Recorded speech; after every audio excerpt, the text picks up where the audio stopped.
look for the all-in team fights, right? They do not want these team fights to go to distance, because if it does, Philippines have the heroes to take it. So far, they have a lot more DPS for sure, so the longer the fight draws out, the more the combo that Indonesia is going for will start faltering. Right now, we've seen a similar strategy, right? Faramis as well as the Kaja, but usually it's paired with an engage that can bring everyone together and allow that Kaja to have optimal damage output in those big fights. But now, for now at least, we haven't seen anything like that from the side of Indonesia. Leslie has been picked by the Philippines, so denying another sniper from Indonesia. And Lolita actually will be the ban for Indonesia. So maybe they are looking at a hero with a lot of projectiles for now. And I actually expected the Leslie to be picked up by Indonesia early on, right? The final pick of the first phase, the Yuzong, I expected it to be the Leslie. But now, because it has been left open, hasn't been picked up, Indonesia are going to have to start prioritizing Brands' hero here as they go for the ban towards the Paquito. Oh, 2 bans towards the XP lane, I do believe, with the Benedetta and the Paquito. Philippines still without a jungler, but I think Indonesia are just trying to just take that Paquito away, knowing that it's a very good flex pick. And currently, Philippines, they have the Fredrin, they have the Valentina. We've seen Wise play both Fredrin and Valentina in the jungle. So that's the threat that Indonesia really needs to think of constantly. And you can already see Philippines with a very smart approach through the second bans, trying to shut Brands down here with 2 marksman bans. Leslie and Claude, only the Irithel being ready, opened up here for Team Indonesia. And Arashi, the Irithel up against the Beatrix here, up against so much dive as well. A lot of CC. Might be a risky pick For the side of Indonesia. but it is the best pick, in my opinion, looking at it right now, with all the bans. Maybe something crazy will come up, but it definitely shows that the Philippines want to have advantage in the late game. That Leslie and Claude are both very late game heroes, so maybe Indonesia can throw a curveball and pick a very aggressive early game hero instead. But no, it will be the Melissa. It still has a lot of AoE and a lot of potential to push away all these heroes that can pose a threat to the roster, at least the backline of Indonesia. So a very counter-smart approach as well. But finally, Philippines are going to round out their team composition. It's going to be Lapu Lapu. Will it be the signature as well? You got to do it, man. You got to do it, man. Do it. Come Philippines hovering over the signature pick. The M3 Blacklist International skin. But they will just hover over the Matilda. They decide to go for the Matilda, maybe for game number 1 here. Maybe they're saving the best for last, Arashi. But I can't believe there's already a good show from the Philippines, showing that even as a shadow pick, it got us all hyped. It got the viewers all hyped as well, 100%. Team Indonesia with that Melissa pick, though, will have a bit of that disengage potential and a little bit of pressure, actually, in that gold lane. It is a winning lane for the Melissa in a straight-up 1v1. And now they are going to have to pick either a roamer or a jungler, depending on where the Kaja is going to go. They require some kind of crowd control, man. They have a lot of ways to actually facilitate their fights, but when it comes to forcing the Philippines into their own game, into fights that they want to take, it's going to be a bit difficult without any secure, and it will be the Gusion picked up. Hang on here. Let's take a very close look at the battle spells, because that will tell a very interesting story. Okay, all right. It is going to be the Kaja in the roam, as we mentioned before. The flex potential for the Kaja. We've seen it in the mid lane yesterday. Now we're seeing it in the roam position with the Gusion in the jungle. Wow. Based on both of the drafts, Philippines with a bit of both.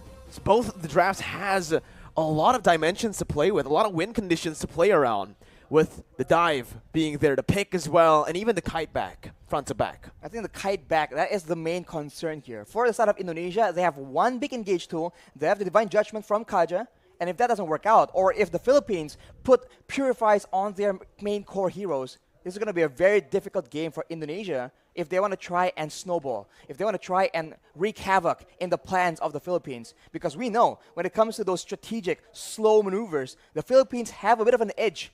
At least that's what the public will believe. Well, we'll see how the match plays out here, Rashi, as we are going to get ready for the game. We're going to get ready to enter the portal, to enter the Land of Dawn for Team Philippines versus Indonesia on the opening match of day number 2. We're going to dive straight into the Land of Dawn, ladies and gentlemen, for Indonesia versus Philippines. Wow, honestly, the early game is going to be so important here because at any moment, right, any one of these teams, they can actually get an advantage, and if they do, both Indonesia and Philippines are notorious for taking that kind of lead and actually using it as efficiently as possible and punishing every single mistake. And if they do that, they can set the tone for the mid to late game all the way since as early as the 2nd or 3rd minute. You can see in the start here, both teams wanting to go for just a normal start, not really going for anything too aggressive early on. They both just want to clear their camps, get to a point where they can finally actually deal out some damage to burst and obviously use those power spikes well. Here, Arashi, with the pathing of both of the junglers, it does feel like they want to play towards the side laners a little bit early as well. We've also seen many times that Del Rosario on the utility junglers really likes to go and clear that gold lane to help the Beatrix out. Well, the early game, it's going to be so much pressure, so many things for the roamers to do, right? Because in the early game, it's always about how the roamers can facilitate. Will they move towards the gold lane? Will they move towards the mid lane? You know, once you get one of your laners ahead, that will allow you to use that lane as the basis to make plays happen.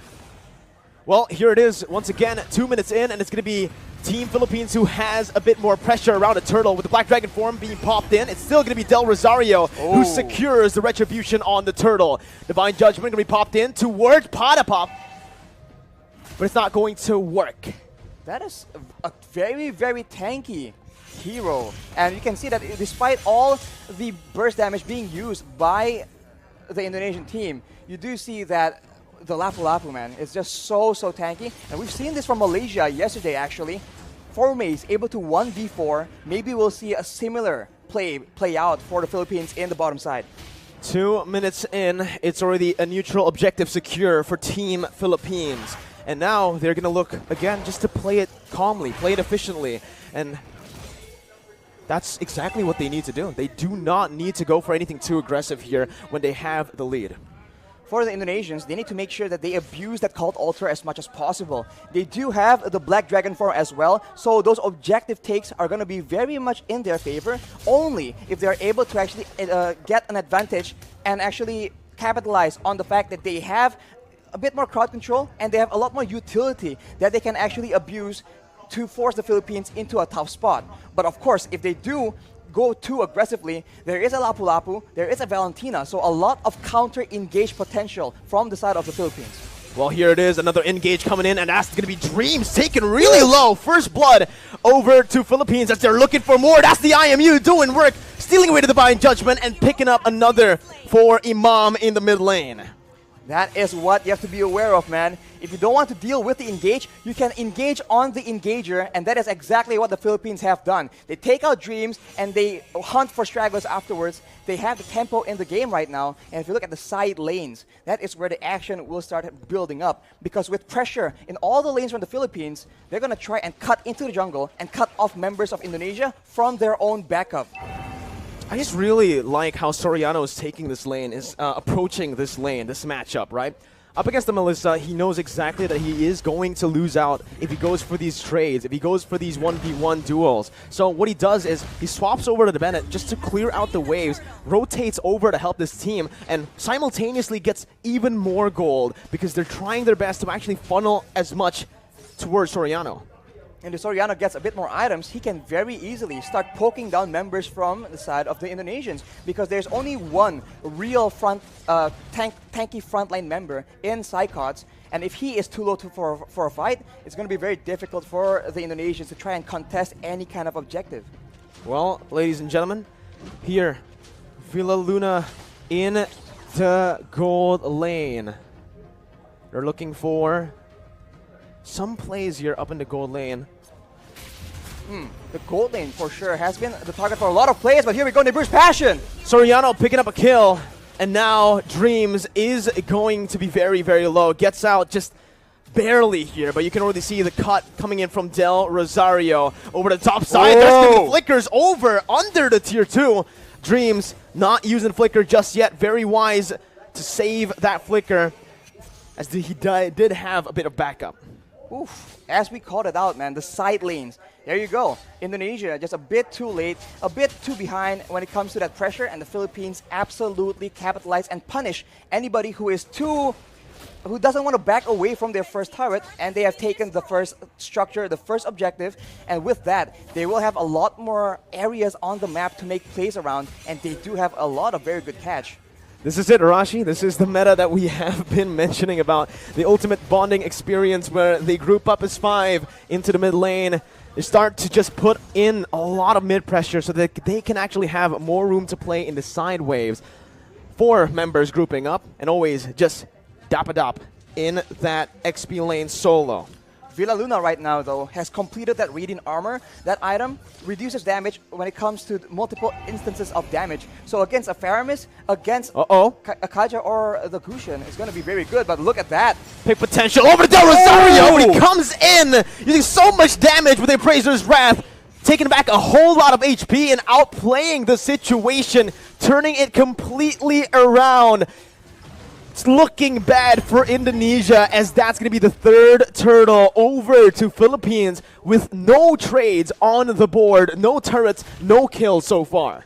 They put a trigger on that play with the objective to try and force the Philippines' hand, but instead the Philippines has all the answers. A tanky front line, 2 tanky front lines in fact, and a lot of utility to ensure that their member stays alive, and afterwards they can just chase and take out members of Indonesia one by one, and even then, they go for the pressure, and it seems like the Indonesians, they have to try and make a huge play happen, or a massive pickoff, but it's going to be very difficult because the positioning from the Philippines is way too good. The setup, the positioning, and the trigger instantly onto Psychots, picking him up, baiting Indonesia over to that bottom side to pick up a free turret and 2 free kills in the process.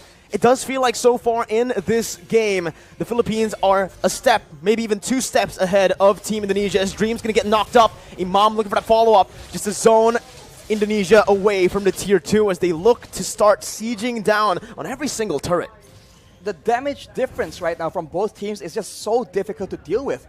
We mentioned how there's only one real frontline on the side of Indonesia, and look at what happens to him in a big fight. He gets taken out. The cult altar is so non-existent. The Philippines are able to just burst through it and go on with their day. Soriano right now with the Malefic Roar completed. That is a lot of penetration on top of the already insane amount of damage and burst that the Beaches can bring to the table. This is what Philippines loves to do when they're ahead, right? They use the distraction that is Dapadop, who's practically currently unkillable on that Lapu Lapu. They use him as a distraction in the side lane, solo, picking up a turret. Meanwhile, they set up on the other side. Usually, they like to play on the opposite side and use the conceal to catch the enemies off guard. But there, you can see, again, a curveball thrown over to Indonesia. Or maybe Indonesia have done their research onto how Philippines likes to play with the lead. They take another step ahead, and they think 2 steps ahead of Indonesia. Right now, again, it's going to be Divine Judgment coming in, but it's all onto the frontliners with a lot of the resources burnt out. It's going to be jumps in and finishes off Soriano in the back lines, splitting Philippines in 2. Imam now flickering out, getting to safety, but all that was for the Lord. It's a 2-for-1 in the end. 2 kills over to Indonesia for a Lord take. Arashi, who's it worth for? Oof, I think considering the fact that the Philippines are so ahead and they are focusing now more than ever on taking all those structures away from Indonesia, I think the Lord will be very, very beneficial. Unfortunately, they lose their gold leaner as well, which is not ideal. But if you take a look at the items right here, he is on 7,300 gold. As we mentioned, BOD and straight to a Malefic Roar, ensuring that anyone getting caught in his ultimates will get absolutely decimated. What's another thing that I want to mention is the fact that the kill, 2 kills that Indonesia picked up earlier, was onto 2 members with no bounty. There was no shutdown there. So even though Indonesia were able to find some kills, it was just normal gold. It wasn't the added gold that we usually see and they get the Lord for that. So if it was a shutdown, I would actually say that Indonesia definitely came out on top in terms of value. But here, Taz might actually be caught, forced to use that ultimate defensively to get out. And everyone is from the Philippines is available because the death timers are very, very short, and they are going for a siege here where Indonesia don't have a lot of tools to try and counter the poke damage. Slowly but surely, the Philippines is chipping away at the structures and at the EHP bars of the Indonesian players. It's a good defense by Indonesia. They're able to minimize their losses here, only losing that tier 2 in the mid lane for now. But Brands is going to be zoned away from that mid lane. Philippines looking for that, but look at Psychots with the Petrify. He's able to find 2 on the flanks. Psychots absolutely massive as his engage has started a war that Indonesia can finally win here in this game. 3-for-0 trade as Indonesia look to climb, to crawl themselves back in this game. Blink and you'll miss it. An engage that gave way for Indonesia to take 3 kills for a trade of none. And along with that, Taz is able to secure the purple buff from the side of the Philippines as well. So now they have a momentum. They have recovered a bit of that gold difference. Only 2K right now. But the Philippines, they are still in the lead, and they are no stranger to these late game situations. Dreams opening up the map just a bit. Going to be chunked down by Del Rosario, but he is going to be able to back off without having anything taken away. Honestly, looking at it right now, Rashi, Indonesia, their main win condition, we thought it would be Brands on that Melissa. We thought it was going to be the Gushin on the hands of Taz, but it's actually Psychots, the man that has been doubted so many times by everyone. By the public. I mean, this man has had a very lackluster season in his last performance. That was a performance in the last season, actually, rather. But here, knowing that Indonesia are relying very, very heavily on a very reliable engage, his Yuzong has been critical, but after 2 engages, will Philippines fall for the same trick twice? Divine Judgment over the Dreams. That's going to be the frontliner taken out. That's going to be that. Oh my god, so much damage onto the Lapu.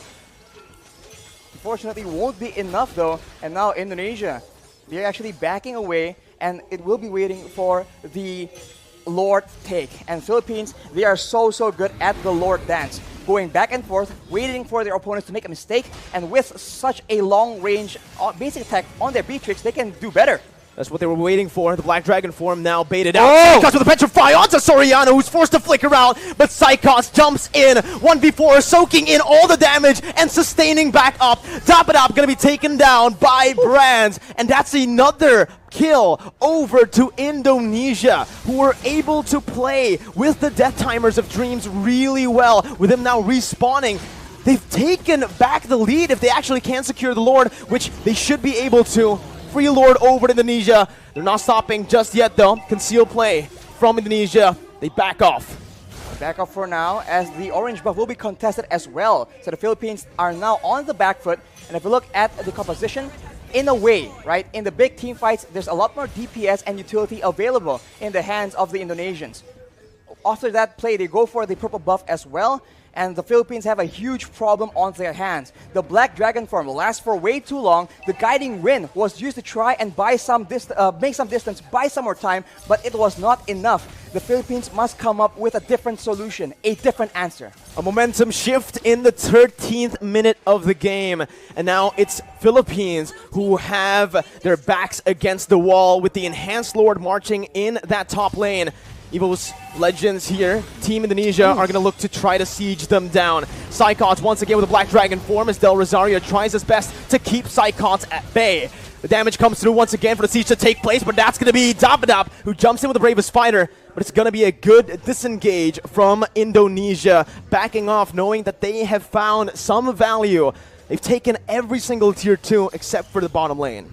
And look at how Psychots is playing around with his Petrify, man. He goes in for the Black Dragon form, but he doesn't always use that Petrify. And when you think about it, the Petrify is what makes these engages so dangerous. It guarantees the Furious Dive knockup, and that is what allows Indonesia to just be a lot more elusive. And as we talked about it earlier, this is what is so dangerous. They can feint around act like they're about to engage a fight and then back away. The Philippines need to identify the right moment and then adjust accordingly. Do they want to go and fight after the Black Dragon form is down, or do they want to just stall? Villaluna with that circling eagle over the branch, but it's going to be baited in with the cold ulcer placed as well. Soriano targeted by the flanks, and that's going to be Taz who picks up the Beatrix. Soriano taken down, Brands in the midst of it all, still life stealing with his fire! Brands is massive!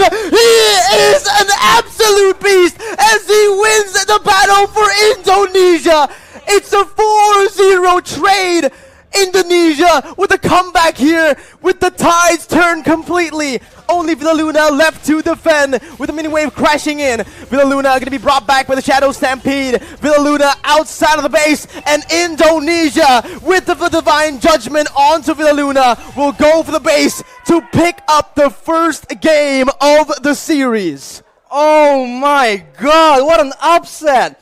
It looked like the Philippines were going to cruise to an easy victory, but the Indonesians pull through. 1-0 right now, and they have shown that against all odds, against all the hate and the doubters, they are here to stay. Give the MVP over to Psychos, man.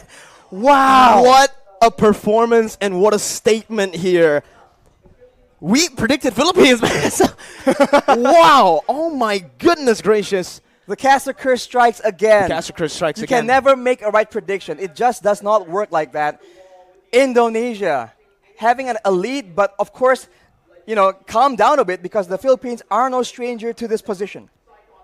What a performance here by Indonesia. But obviously, again, this is something that we spoke about earlier before the game started. We mentioned that for Team Indonesia, this new team that was formed is a very coin-flippy team. When they're behind, they will constantly look for these crazy engages, these crazy flanks to turn the tides around, and that's exactly what happened. They coin-flipped their way to victory. You mentioned it earlier, Arashi, that Hail Mary play that happened once, getting the Petrify and the Furious Dive onto both of the backliners. It might not be able to, Psychots might not be able to land that twice, right? He did it once. I don't think he's going to do it twice, but he did. He didn't need to, actually. All he needed to do was flank. So Soriano gets into position for Taz to pick off. That is what is so dangerous. If you take a look at the highlights here, the match MVP is going to be Brands, and he, in the early game, was struggling so hard because the Philippines, they know which lane they want to shut down in the early game, but unfortunately, they don't put all the resources on shutting down Psychots, and Psychots turns out to be the main problem for them to deal with. In the late game as well, having an assassin in the early game is a bit difficult because especially against a Fredrin, a fighter in the jungle, it's a bit of a tough matchup. But in the late stages of the game, where your gold laner, your mid laner becomes the main source of damage output, having someone that can delete them in a blink of an eye is definitely an advantage that Indonesia has put to an absolute good use. Just look at the replay again. First 10 minutes was one-sided, with Philippines absolutely dominating the neutral objective game, and even the turrets. But Psychots, with this one play, getting Soriano and Imam, both of the backliners, both of the damage dealers, it practically sealed the deal for their comeback. Philippines got a bit too greedy after that, looking to fight constantly when, again, the way they were able to dominate early on wasn't through these fights. It was through very efficient macro plays across the map, picking up turrets and sieging Indonesia down slowly but surely. And to make matters worse, their composition, damage comes in big waves of damage. So with the Cult Altar in possession of the Indonesians, they can just deny the pickoff as we saw earlier. Brands was able to be saved by the Cult Altar, and he was able to just outlast all the damage and make a huge comeback happen for the Indonesians. That is the late game that the Indonesians have been hedging their bets on, and it completely paid off. Match MVP Brands from Indonesia on that Melissa. Very patient, very consistent. Every time, any game where he is behind, he will find a way to stay relevant, and we see it yet again. An absolute beast, man. But we have to give the player spotlight over to Psychots. If it's not Brands, it's definitely Psychots. He has one death. He has one death on the Yuzong. Wow. Even though he's always diving into that back line, trying to create plays for his team. And personally for me, I would actually say that Psychots is my MVP, right? The performance, the way that he led his team to victory on that Yuzong, a pick that we haven't seen here so far in IESF in the first day.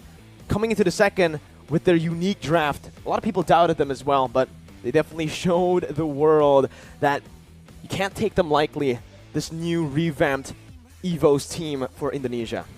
Look at his items. Only the Hunter Strike for a bit of damage, a bit of utility.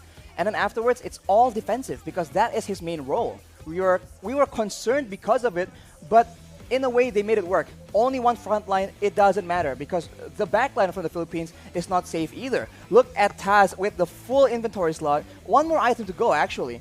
But with the Genius one and Glowing one combo, his daggers are doing a lot of damage, and he has penetration and the Holy Crystal to boot. So at this point, without adequate protection, there is no solution for Soriano to survive from that damage. And to put matters worse, if he is too tunnel vision on Taz, then Psychots will take him out. So the mix of damage and the mix of problems that Indonesia can keep showing and flashing at the Philippines makes it very difficult for them to get a very easy adjustment. It was a very good game by both of the sides, but again, I do feel like in the end, it was just the battle of strategies, right? It was a battle of styles, honestly, a clash of styles, where for Team Philippines, they really like to go for those macro plays, early dominance, and for Team Indonesia, in very true Indonesian fashion, like to team fight. They go in for these coin flip plays, coin flip team fights when they're behind because they've got nothing to lose. At that point, they only had their base turrets left to play with. So that flank from Psychots, the way he was able to position in that bush to find that opening amongst the vision that was controlled fully by Team Philippines was amazing. He found that little gap and he utilized it so well to create that chance. This is a team that is so patient and calculative in the late game, and Psychots somehow was able to actually, I don't know, supersede their expectations. This is the X factor that we keep talking about when we talk about these very dynamic, very explosive young teams. players. Young players, right? The young blood really shows through. So we have to see in game number 2, in a way, right? Both teams do not have to change anything in the drafts because they have a solid game plan, but now it's up to Indonesia, I think. Do they want to suffer the same painful, slow early game, or do they want to try and take matters into their own hands? We'll just have to see. Yeah, I think we can both agree that in game number 1, the reason Indonesia was able to come back was because of a crazy play by Psychots. If that hadn't happened, I feel like Philippines might have been able to actually take the game pretty easily, like we mentioned. The first 10 minutes was completely controlled by Philippines. So this is where Team Indonesia really needs to think it over. Do they really want to go through that grueling early game again up against Philippines, who are notorious to play that objective game and take it slow? And this time, they're going to have to risk Philippines already knowing how they like to go for these flanks. Exactly, because for the Philippines, they have a lot of adjustments available for them. They can go for different solutions, different battle spells, as we were talking about earlier. So I think, as you mentioned, if things were going just fine, they had more poke, they can actually use the sniper from Beatrix to just slowly but surely take out those objectives, those turrets, and that's just how the Philippines like to play, right? Slow and steady, but they usually win the race. So now I think Indonesia, they might just go for something even crazier, I think, because there's no way they go and exceed your expectations and then they go back down, right? It doesn't really make sense. It is a best of 3, so the teams will have time to dissect their mistakes for both Philippines and Indonesia. But I do feel like from the draft, Philippines, like you mentioned, the front to back was the win condition that really shined for them, right? Yeah. Especially in the early stages of the game, they were able to give Soriano so much space in that back line on the Beatrix to create all these chances to happen, to siege turrets down like it's nothing, because it's a Beatrix. With the Renner, with the Bennett, clear waves super easily, taking turrets down like it's nothing. But they need to start utilizing that a bit more. They need to start looking for these team fights, I believe, and start sticking to, again, the win condition that has got them so far into that game already. 10 minutes in, complete control. Through what? Wave team control. fights. I think wave control is the main issue here, because we see that the Philippines, they use a lot of resources to ensure that they have all that pressure and they can be at the right place at the right time before the Indonesians can. So I think that is something that Indonesians will have caught wind of as well. They will have adjustments to deal with this wave clear now, and we have to see, without that wave pressure, can the Philippines mimic the same kind of domination in that early game? Well, ladies and gentlemen, before we jump into game number 2, we're going to take a short break. right here. So stay tuned, don't go anywhere, because we'll be back right after this.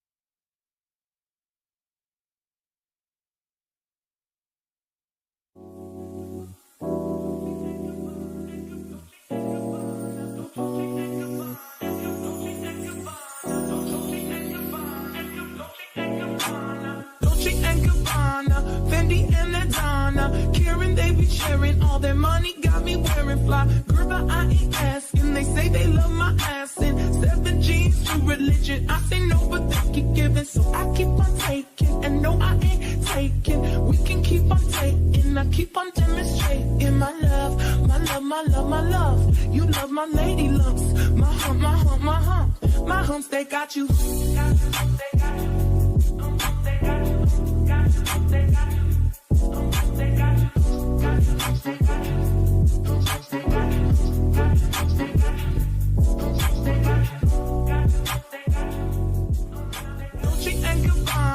Fendi and Adana, Karen, they be sharing all their money, got me wearing fly. Girl, but I ain't asking. They say they love my ass and 7 G's to religion. I say no, but they keep giving, so I keep on taking. And no, I ain't taking. We can keep on taking. I keep on demonstrating my love, my love, my love, my love. You love my lady lumps. Okay, so here we have Gabian for Honest Sport, and I have a few questions to ask. So the first question, how confident are you for the Indonesian Mobile Legends national team to win in this competition? Yang pastinya yakin banget, soalnya kayak aku juga sering lihat kayak beberapa turnamen kayak mereka mainnya gimana dan yang gak kalah jagonya sama tim-tim negara lain, jadi harus menang. So what do you expect for e-sport Indonesia? E-sport Indonesia sekarang kan udah dibilang lumayan maju juga ya di maksudnya dibanding negara-negara lain selain Filipina. Jadi ya semoga bisa lebih berkembang lagi, bisa lebih maju lagi, bisa banyak event gede di IESF. Amin. So okay, for the last question, what is your opinion for IESF? Opinion ya, udah oke banget sih. Apalagi tadi aku lihat kayak dari tahun ya, dari 2009 sampai sekarang itu kayak udah hebat banget, tetap pertahanin, dibikin jauh lebih baik lagi. Okay, that's all.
Okay, so today we have Malaysia that will be competing in Mobile Legends Bang Bang in World Esports Championship in 2022, and we have a few questions. So the first question, are you satisfied with your performance in this match? It's fine. I think the boys are quite happy, but they are not overconfident because our motive is to go straight into the finals. So for the next question, what is your key factor to help you to win in this match? Menangkan Momolin, menangkan Golin dan mid lane. Even you have won this match, do you think that you will improve for your next match?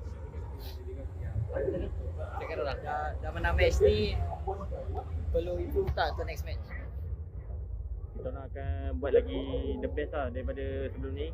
InsyaAllah kita akan buat lagi power. So you will face other country in your next match, right? Will you use the same strategy on the next game? Maybe tidak. Kita akan gunakan strategi lain. Sebab setiap tim ada strategi orang, so kita orang ada strategi untuk counter orang. So for the last question, what is your biggest challenge to beat your opponent? What the biggest challenge to beat an opponent? Tim mana yang bagi dia? What the big The biggest opponent to beat the opponent is about we studied them. We need to Melayu je. Kita orang nak kena beat diorang daripada segi strategi dengan drafting itu je lah kot. Tadi macam panjang. Okay, that's all for my question. Thank you for your time and I hope the best for the competition. Thank you so much. Thank you.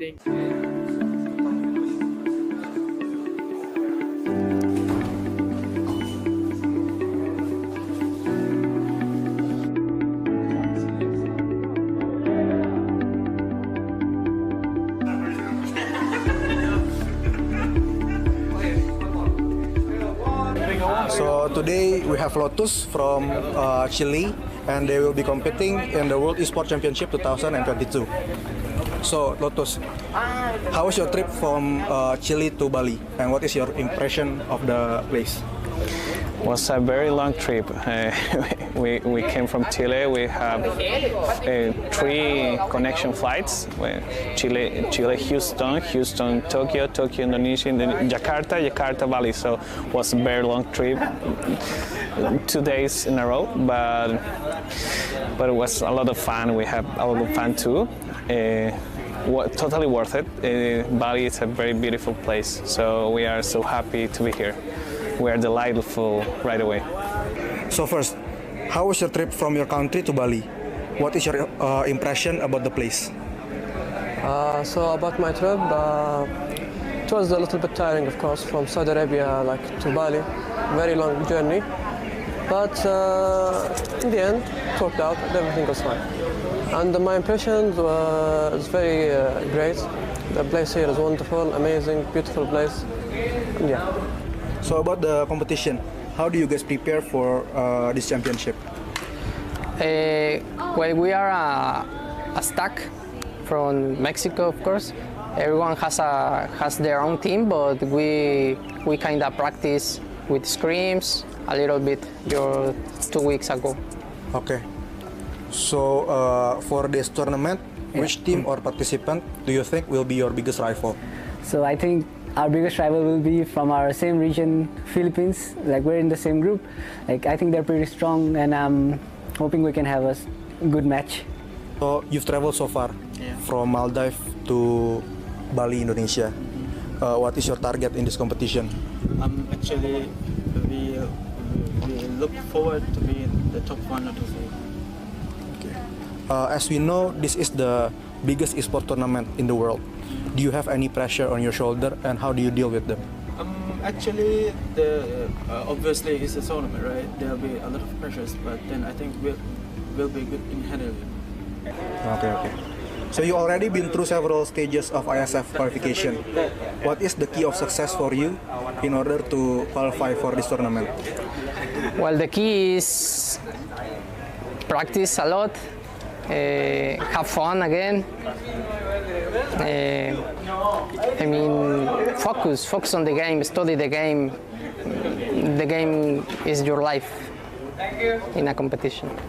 We also know that there have been a significant growth of the esport industry for the past few years, and there are many esport fans that want to represent their country just like you. Yeah. Do you have any advice or tips for them so they can achieve that dream? So I think we should all remember it's a team game, so we should solely not only focus on ourselves, and we should maybe focus on the team and how to grow as a team together, and sticking together through the thick and thin. I think that would be the greatest tip I can give. Okay, so that's all for my questions. Thank you. Thank you for your time, and I hope you the best. Thank you, for this tournament. I hope the best for Mexico team. Thank you so much. We hope that too. Thanks to you, Pong. Thank you so much. Thank you.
sekitar 42 juta ya e-sport ya, pemain e-sport tentunya akan bisa menyebarkan ini bisa menghidupkan ekosistem daripada e-sport itu sendiri. Tentunya akan berpengaruh secara ekonomi dan kesehatan. For this event, and hopefully Bali and Indonesia will get a really good name in the international, right?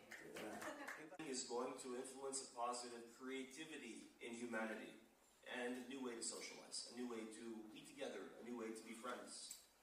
When a parent looks at a kid in the computer with headset on and talking, Salam Esports. Jaya, jaya, jaya. Okay.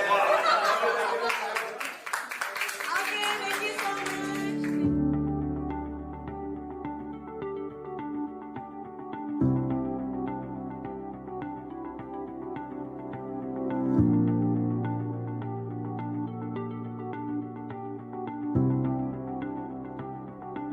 Okay. Let's go Bali. Let's go Bali.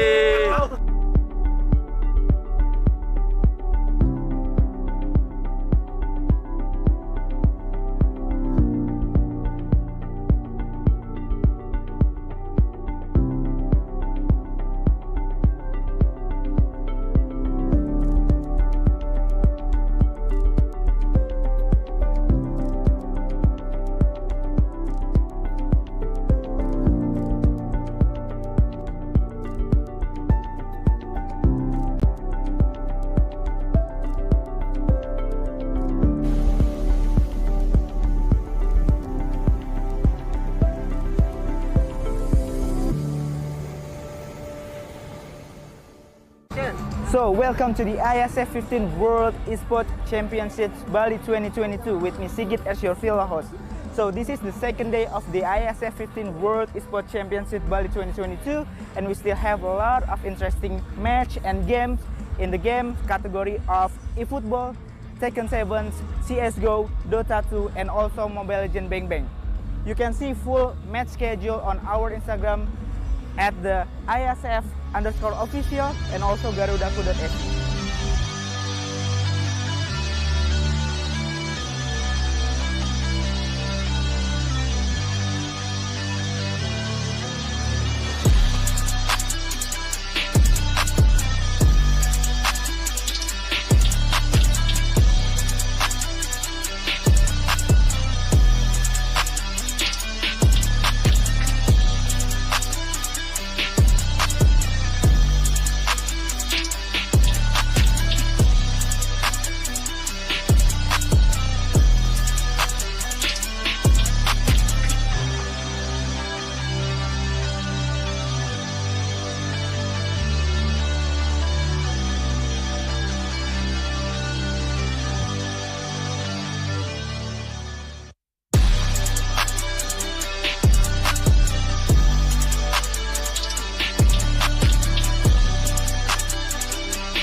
So, before we go, did any of you miss the excitement of the day one? Don't worry, here's the recap day one of the IESF 15 World Esports Championship Bali 2022. Enjoy!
Will Philippines equalize or will Indonesia get a clean sweep up against the tournament favorites?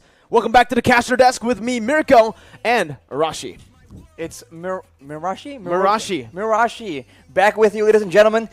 And wow, we have to see, man. Will the pattern continues? Game day number 1. It's 2-0, 2-0, 2-0. Will we see a same repeat? It's very unlikely, right? I mean, looking at day number 1, you saw a lot of regions that are way more developed than others. True. There's a lot of skill discrepancies over there, but here, for a match as big as Indonesia, Philippines, well, a lot of people actually predicted a 2-0, but not for Indonesia. So you're already seeing your expectations and your predictions get shattered on the first game. But remember, it is a best of 3. The Philippines can definitely come back and equalize in game number 2, but there's an equal chance that Indonesia can take this game and get a clean sweep over Philippines. Well, this is what we just enjoy, right? This is what makes the competitive scene so good. If you already know it's going to be a 2-0, if you already know what's going to happen, why bother watching? But now, we just have no idea. I mean, we do this for a living, essentially, and we have no clue what's going to happen. I can't imagine what you guys back at home are feeling right now, especially when you're very aggressively, passionately supporting your country of origin. You know, as casters here, we obviously look at it by the books. The numbers is what we look at it primarily, especially when we're looking at a match as big as this.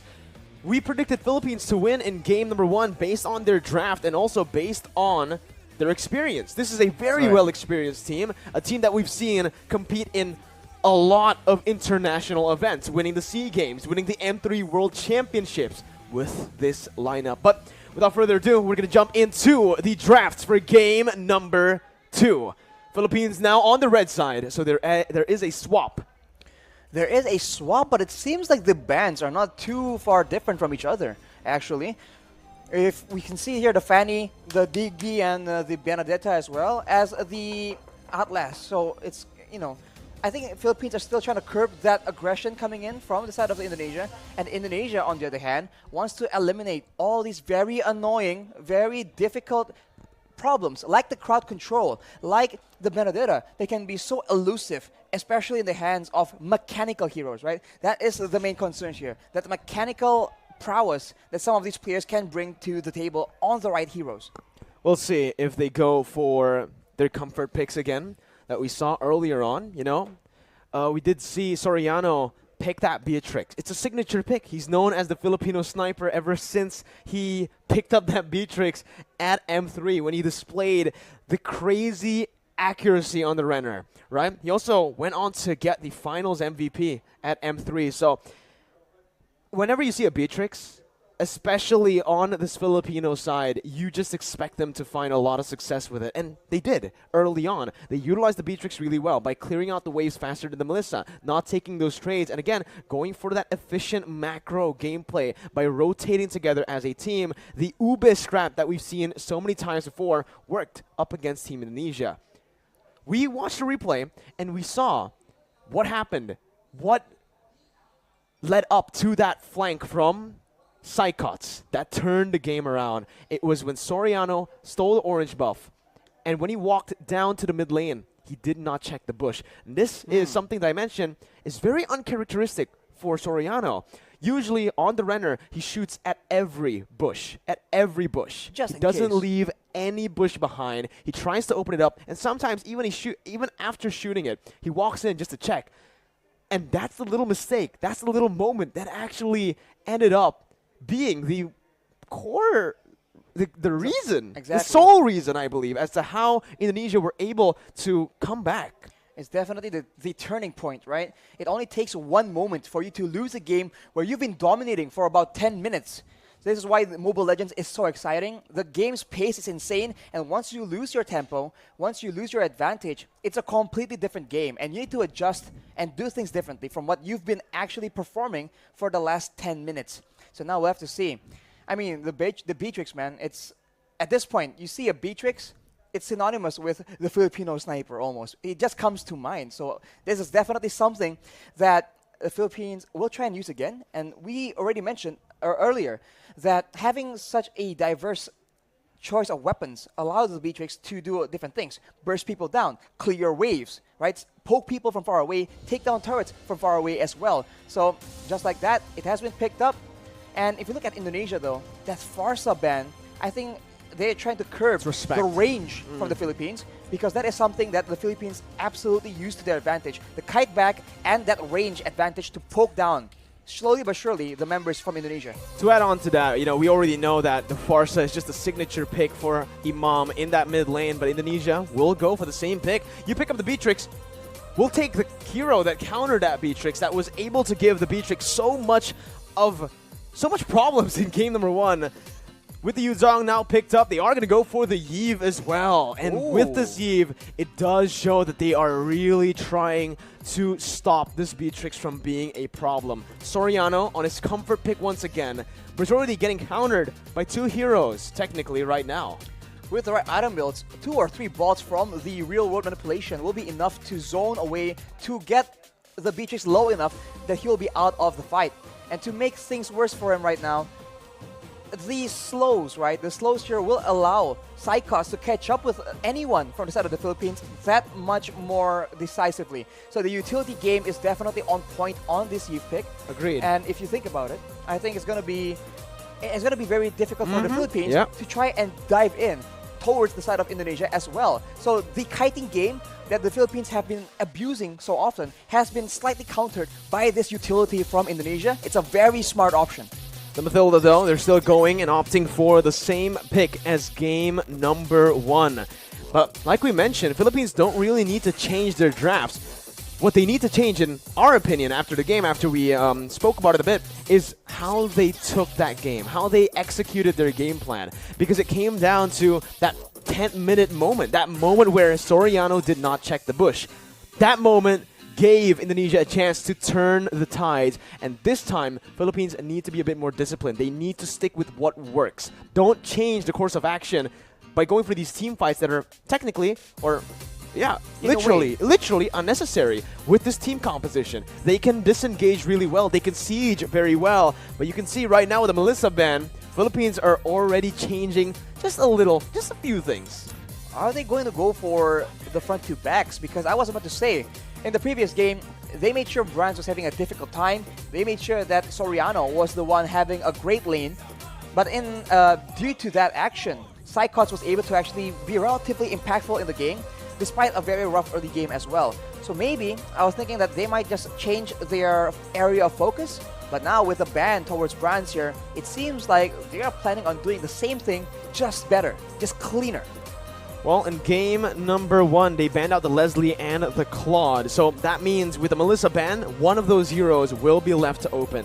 Leslie and Claude, which are both lethal in the hands of Bronze, right? And looking at how he played the lane, honestly, I do feel like Philippines might want to give Indonesia the Claude, ban the Leslie, right? Because Leslie will create more problems for them, especially if Brands gets to farm as he usually does. He's so good at playing it slow, farming to get those power spikes.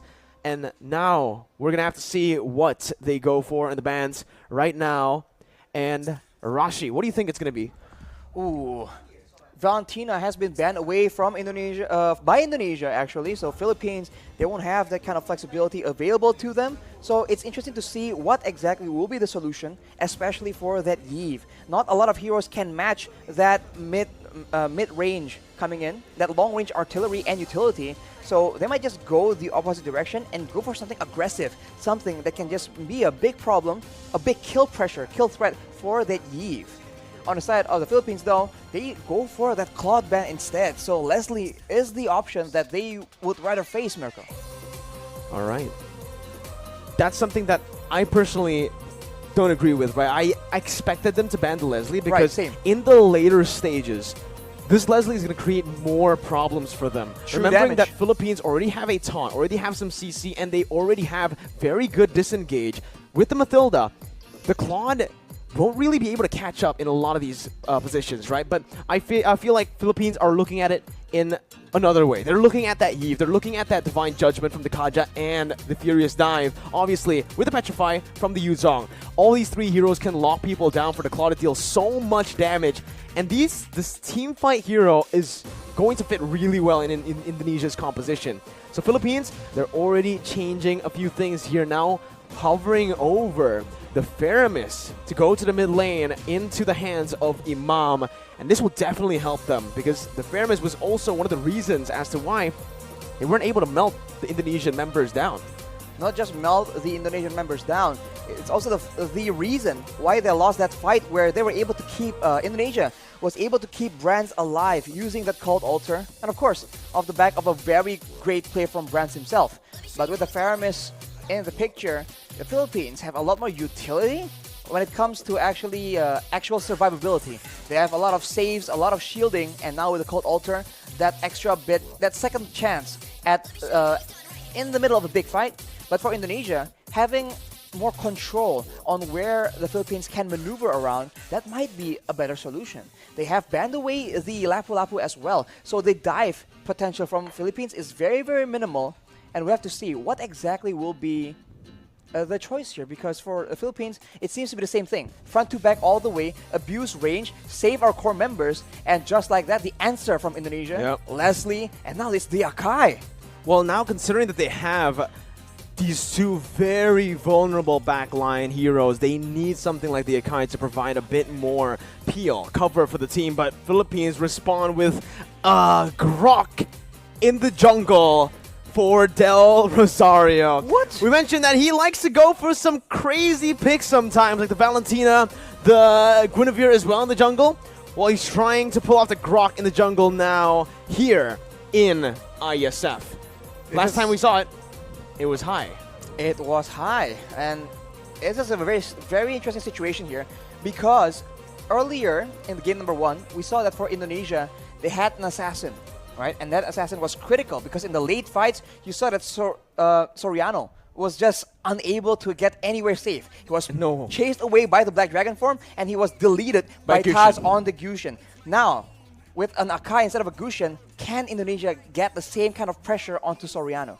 Well, that question will be answered very, very soon as we enter the game, Arashi. But this time, I think we can agree that we want to see the best of 3 go all the way. Oh, so absolutely. this time, me and Arashi will be predicting Indonesia to win, to use the caster curse to get the most value out of this incredible series of Indonesia versus Philippines. Once again, as we jump into the Land of Dawn with Taz starting on the orange buff and Del Rosario doing the same on the opposite side. Slow start for both these junglers. They are tankier junglers essentially, so they are going to be playing a lot more for utility. But I guess Taz on the Akai can be a lot more aggressive, and just like that, you can see that the Philippines, they really enjoy using Villa Luna to get a lot of information and just be a big nuisance. And you can see the response coming in from the Indonesian players. The Philippines already dictating what the movements are going to be. Both teams, again, just fighting for that mid control that is so prio, so necessary now in this current meta. Both Taz and Del Rosario are looking to go for this Lethal Wanderer, but it does feel like Indonesia will have a bit more of an advantage with the faster wave clear in the mid lane. That's the Lethal Wanderer secured by Taz, getting him a bit more XP and gold to play with. So he'll have that power spike very early on, already at level 4. As we mentioned, the wave clear game is now being a lot more monitored, a lot more managed by the players from the side of Indonesia. They've suffered from it once, they are not trying to suffer the same fate again. So right now, they're just moving around, and I think before the first turtle spawns, it's going to be relatively slow. But as I say that though, uh-oh, there you go. That's the barrier with a wild charge. Psychos now going to be caught. First blood over to Philippines, but look at Taz. He's able to bring the members back in with a heavy spin. Del Rosario going to fall. The jungler for the XP lane, and Dapda will be forced to flicker out of there. Villa Luna a bit late on this rotation to match up against the Indonesian mid laners, but it is still just going to be a 1-for-1.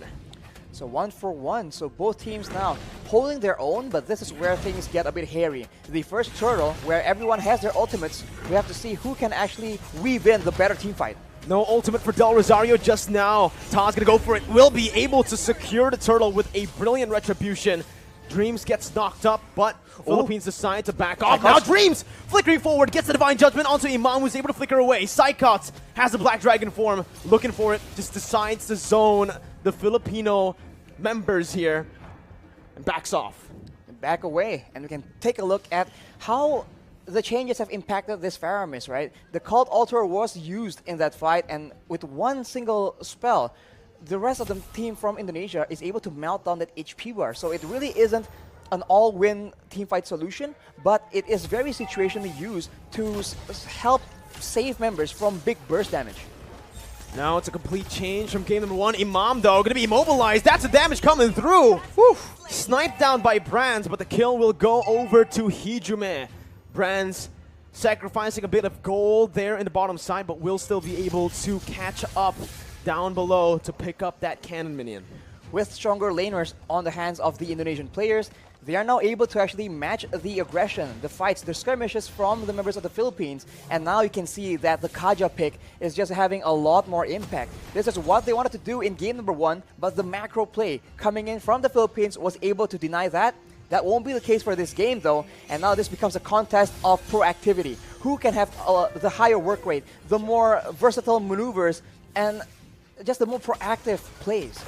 And this is the reason as to why I felt like the Leslie should have been the one, the hero, to be banned out by Team Philippines. Because you can see, on this Leslie, sure, you're very vulnerable, but you also are really good at actually going at duels up against the Beatrix. I would actually say in a 1v1, it's skill dependent, but Leslie has a bit of an edge. Why?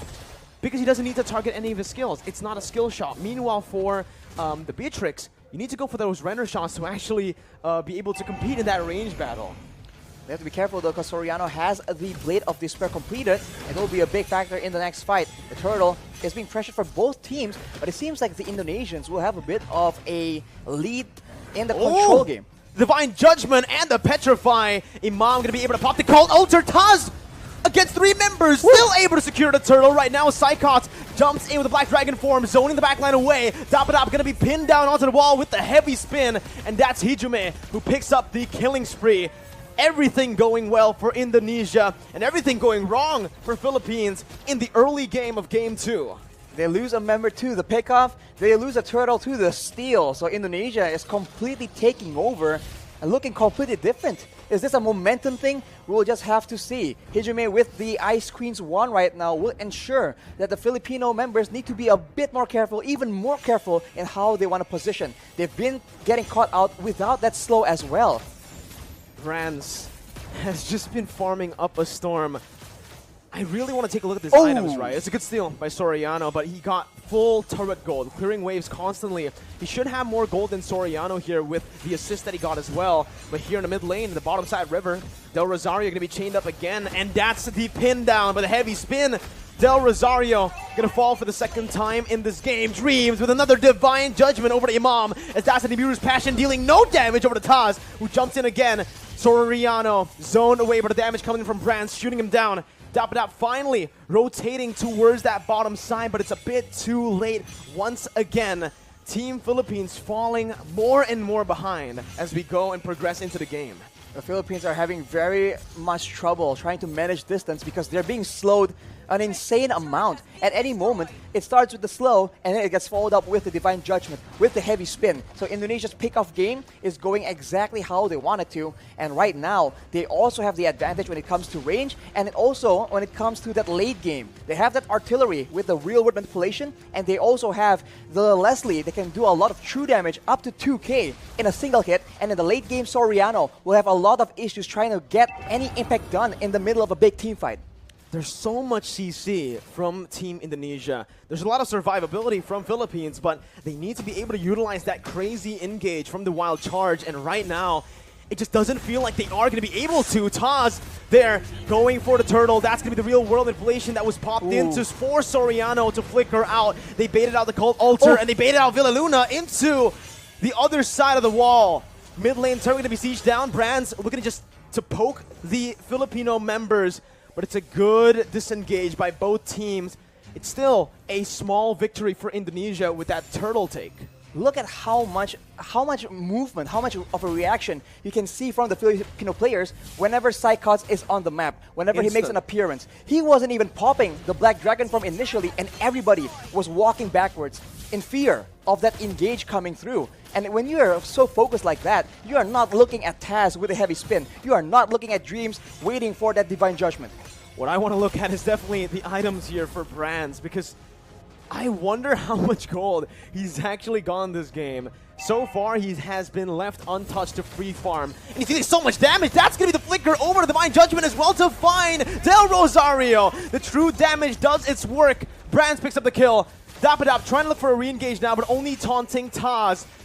Look at the poke put down by Brands. Dream's going to be in the midst of it all right now, as he is going to be able to dish out some damage to zone the other members away. Dream still there with Psychots from Psychots with a petrified to find Soriano, and the furious dive to get Imam low under the tier 1. Gunned down by Brands. It's a 2-0 trade for Indonesia.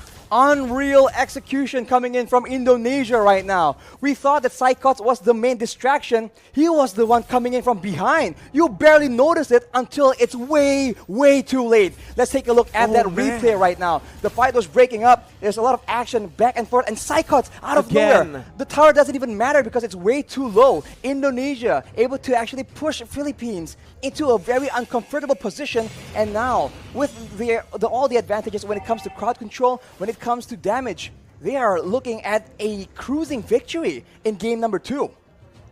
This is insane. Unreal. That's the word you can use for it, right? So much doubt for this Indonesian team after they qualified to represent Indonesia with only a week to prepare right after qualifying. Still able to play super well. And now they're rotating towards that top side. Taz soloing that lure. Del Rosario caught, no one there to help him out. Has to use the wild charge defensively and will lose out on a lot of HP. Brand still is able to get out, has the flicker. They're going to go in for another re-engage here. Just some poke down onto the frontliners. And you can see that true damage, Arashi.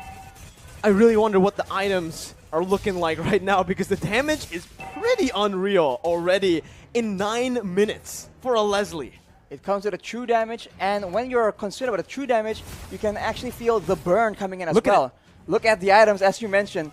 The Windtalker, the Endless Battle as well, allows him to get so much more burst damage initially, and after that, the Berserker's Fury allows him to dish out a healthy amount of DPS.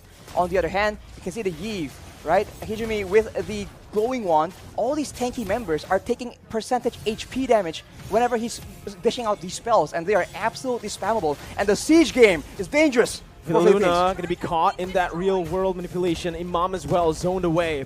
The wave manipulation from Indonesia, absolutely phenomenal, as they are going to be able to use the Lord down below to pick up a turret. With Psychot zoning the other members away with a Black Dragon form as well. That's base turret number 1 taken down. Top side pushing in, but Indonesia will decide to just play it slow, clear out the mid lane, and reset.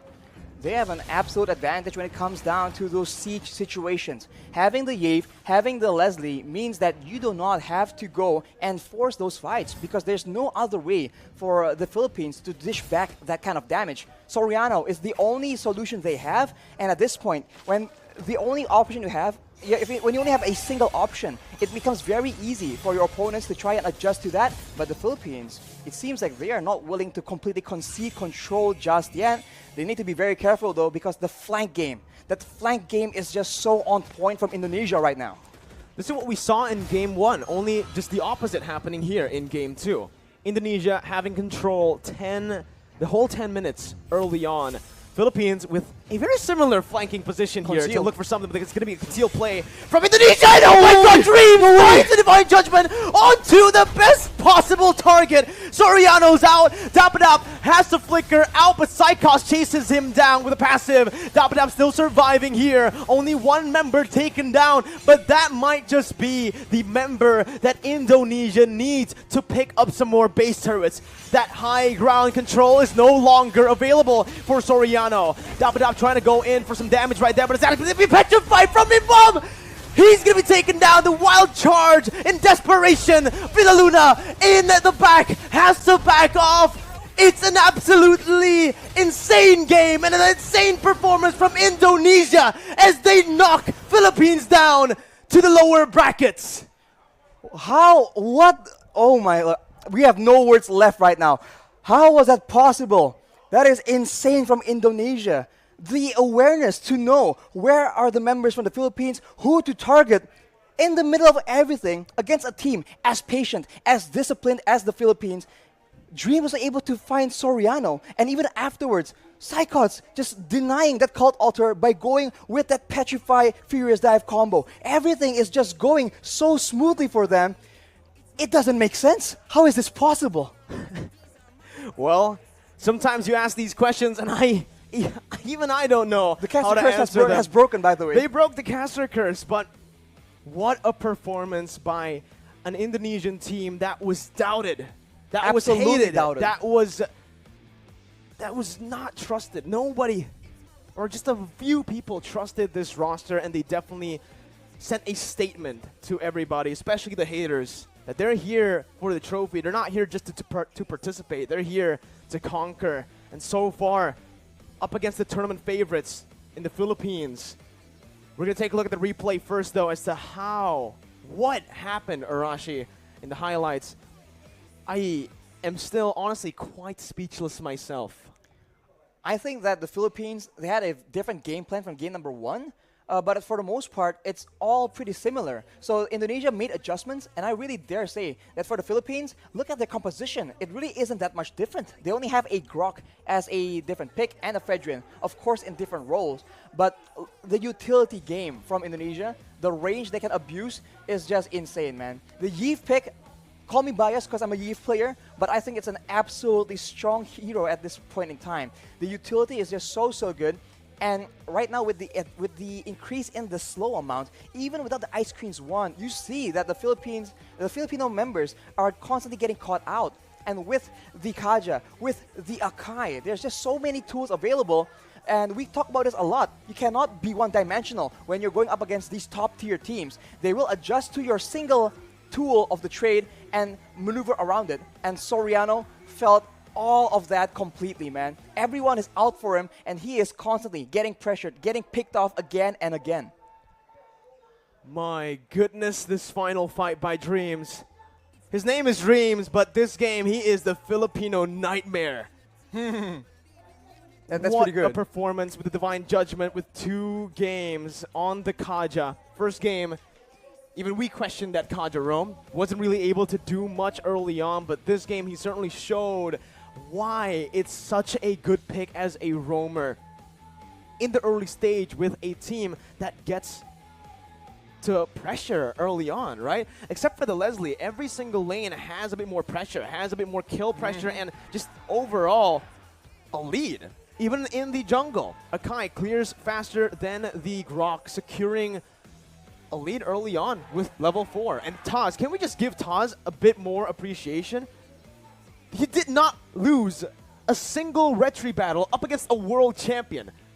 Up against the Filipino champions. That's Del Rosario, Wise from the Philippines. But like you mentioned, Rashi, this guy is the main man here. The utility, the damage, just take it all. Hijume was a perfect Yves in this game. Zero Death doing all utility and providing that extra bit of catch or enabling for the rest of the engage. So it's a bit of a 2-layered engage, and it's just so difficult to deal with. The player spotlight, though, is going to be Dreams on that Kaja. Only a single death, despite being one of the more aggressive members from the side of Indonesia. And when your engage tools are this solid, are this dynamic, you don't really have to do much. Everyone else needs to just follow up at the right time and the right moment, and they are just set up for success. So Dreams, this is the impact he's able to bring for his team. And as we mentioned, I think it's just a matter of adjustments. The change from the Indonesian roster, or the Indonesian composition in game number 2 is very visible, and you can see instantly the difference in the performance, especially in that early game. Lower brackets for Philippines. This is a scene that we have seen a few times before for the Philippines, right? Climbing their way from the lower brackets, but here none of the main carries have a death